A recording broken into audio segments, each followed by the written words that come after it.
Sugo, isang salitang palasak sa pandinig ng mga taong nagtataglay ng relihiyon, anumang paniniwala o mga katuruan. Pagdating sa usaping pampananampalataya, ay hindi maiiwasang ipakilala ito na ito daw ay turo ng kanilang sugo. Ano pat sa larangan ng relihiyon ay katambal na nito ang isang paniniwala na dapat sumampalataya daw sa sugo. Subalit, paano nga ba makikilala ang isang tunay na sugo? Alalawang bagay, sugong mula sa Diyos. Sapagkat sa halos libong-lipunan ng pananampalataya, kung paanong ganito karami ay gayon din naman ang halos dami ng umaangkin na sila daw ang sugo ng Diyos. Bawat isa'y may kanya-kanyang bertud o pamamaraan.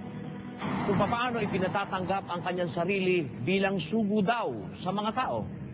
Nandoro ang magpakilalang Kristo. May nagpapakilalang anghel. May nagpapakilalang apostol. Ibo naman ang kahalalan ng sa kanila. Uod naman ang sa amin, wika naman ang iba. Ang iba naman ay ikatlong Elias ang sugo nila. Pati ang isang pastor sa Juan 10:11-16. Yun naman daw ang kahalalan ng kanilang kinikilalang sugo, anang iba. Sadyang nakakahilo kung matamang susuriin at pag-aaralan ang isyong may kinalaman sa kung sino at papaano nga ba ang isang tao'y masasabi na sugo ng Diyos. Sino ang dapat magpakilala sa Kanya? Ang isang tao bang sarili lang niya ang nagpapatotoo na siya ay sugo? Ay kaagad na tayong maniniwala? Alam ba ninyo na may mga ngaral dito sa ating bansa na nagpapakilalang siya din daw ay sugo ng Diyos dahil sa bagsik ng hula? Ngunit ang lalong kapansin-pansin, alam ba ninyong hindi lamang iisang kahalalan ang kanyang inaangkin, kundi halos lahat ng kahalalan nating nabanggit kanina.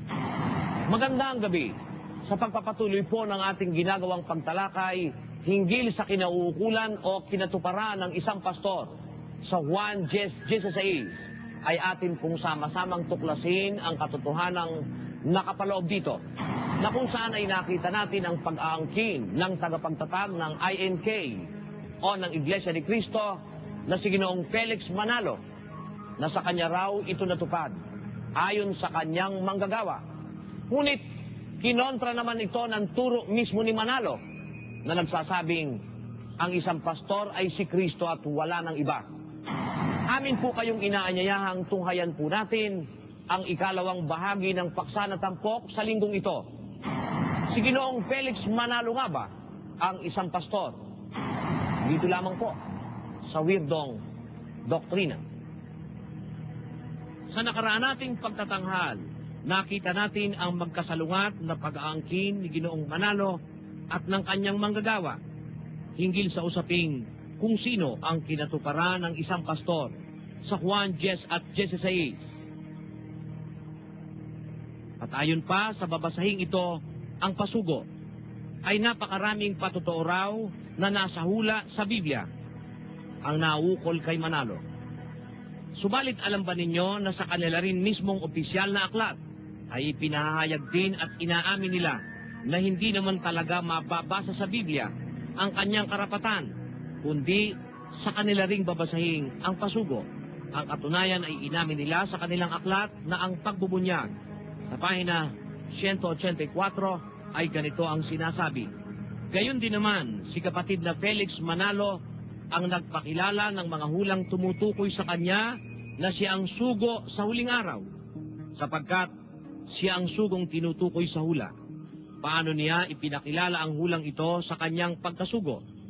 Itinuro niya ang hulang ito at ipinangaral sa lahat ng dako at mababasa sa pagkakasulat sa magasing pasugo. Bakit sa pasugo mababasa at hindi sa Biblia? Sapagkat ang pagpapakilala ng sugo sa huling araw na ito ay hindi maaaring maisulat sa Biblia, sapagkat ang Biblia ay naisulat na. Kaya sa pamamagitan ng pasugo na naghahayag ng katotohanan ng Diyos, matutuhayan ang pagpapakilala. Maliwanag na kanilang inaamin na sa pasugo lang mababasa at hindi sa Biblia ang di umano'y kahalalan ni Ginoong Manalo. Subalit, kung hindi pa sugo ang babasahin ng Iglesia ni Cristo, manapay, Biblia ang ating sasangguniin. Sino nga ba ang isang pastor sa Juan 10:16 na ganito ang sinasabi? At mayroon akong ibang mga tupa na hindi sa kulungang ito. Sila'y kailangan din namang dalhin ko at kanilang diringgin ang aking tinig. At sila'y magiging isang kawan at magkakaroon ng isang pastor. Mapapansing ang salitang ito na galing sa Panginoong Hesus ay tumutukoy sa mga tupa niya na wala pa sa kulungan. Kaya't sinabi niya ang mga ito ay kailangan din namang dalhin niya. Saan dadalhin? Sa kulungan ng mga tupa.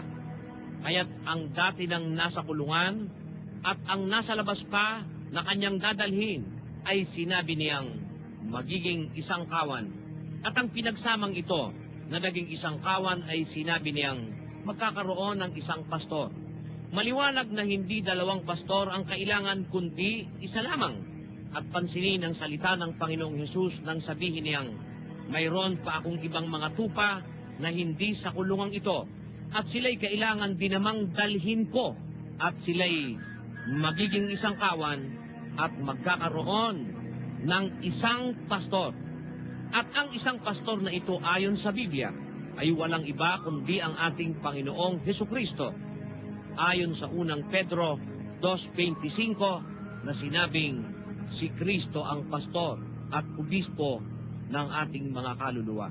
At hindi si Felix Manalo, gaya ng itinuturo ng manggagawa niyang si Cipriano Sandoval na di umano'y si Felix Manalo nga daw ang tinutukoy na isang pastor sa 10:16 ng Juan. Bagay na kinontra sa mismong mga unang turo ni Felix Manalo sapagkat siya man noong unay nagturo na si Kristo nga at hindi siya kailanman ang tinutukoy dito. Amin ding ipinapapansin na ang isang pastor na ito ay ipinagtatanggol ang kanyang mga tupa. Kailanmat may panganib na dumarating, gaya ng nakasulat sa Juan 10:11 hanggang 13, nang sabihin ni Jesus, ako ang mabuting pastor. Ibinibigay ng mabuting pastor ang kanyang buhay dahil sa mga tupa.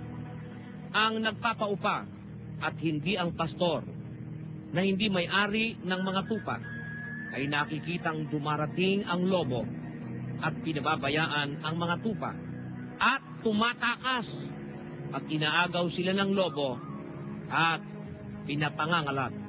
Mapapansin ninyong sinabi niyang, ako ang mabuting pastor at ang mabuting pastor ay ibinibigay ang kanyang buhay dahil sa mga tupa, gaya nga ng ginawa ng Panginoong Hesus. At hindi pinababayaan ang mga tupa, hindi gaya ng mga nagpapaupa na kahit na mangalat ang kawan ay hindi ipinagmamalasakit. At kung may dumating na kaaway, siya ay tumatakas dahil siya ay upahan.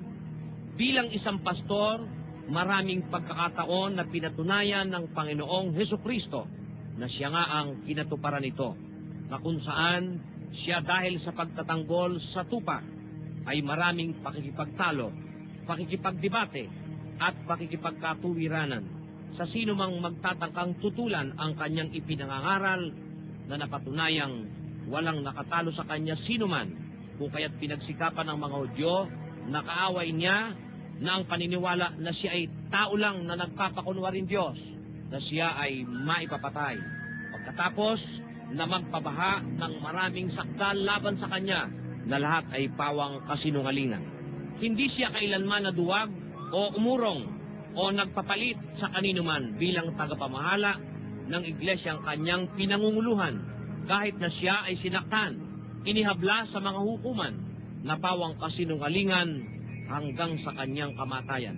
Hindi rin siya kinakitaan ng anumang tanda bilang isang pastor na upahan, sapagkat ibinuwis niya ang kanyang buhay alang-alang sa kanyang kawan. At hindi rin siya nagkamal ng limpak-limpak na salapi na gaya ng ating makikita sa maraming bulaang mangangaral sa ating kapanahunan.